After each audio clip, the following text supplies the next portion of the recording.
नमस्कार दोस्तों, आप सभी लोगों का मेरे चैनल पर हार्दिक स्वागत है। आपके और आपके परिवार पर भगवान भोलेनाथ की कृपा बनी रहे। आप अगर इस चैनल पर नए आए हैं तो कृपया मेरे चैनल को सब्सक्राइब करिए, मेरी कहानी को लाइक करिए। आज मैं आपको एक ऐसी कथा सुनाने जा रही हूँ जिसके हमें ये पता चलेगा कि हर और हरि दोनों एक ही हैं। चलिए अब कथा सुनते हैं। नरहरि का जन्म श्री पंढरपुर धाम में हुआ था, जो भगवान पांडुरंग विट्ठल श्री कृष्ण का धाम था।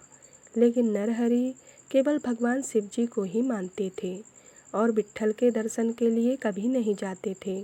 वे सोने के आभूषण बनाते थे। एक दिन उनकी दुकान पर एक साहूकार आया। उसने कहा कि भगवान विट्ठल की कृपा से हमें पुत्र रत्न प्राप्त हुआ है।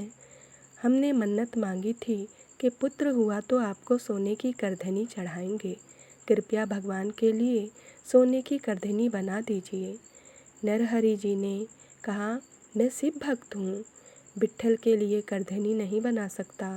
साहूकार के समझाने पर नरहरि ने कहा, मैं शिव मंदिर को छोड़कर किसी मंदिर में प्रवेश नहीं करता, इसीलिए मैं विट्ठल की मूर्ति की कमर का नाप नहीं ले सकता। इस पर साहूकार ने कहा, मैं भगवान विट्ठल की कमर का नाप लाकर दे देता हूँ। नरहरि ने हाँ कर दी। उन्होंने सुंदर रतन जड़ित करधनी तैयार कर दी।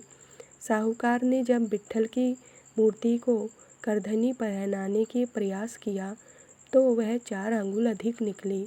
उन्होंने एक सेवक को नरहरि के पास भेजा तो नरहरि ने उसे 4 अंगुल कम कर दिया, लेकिन पुनः पहनाने से वह करधनी 4 अंगुल कम पड़ गई।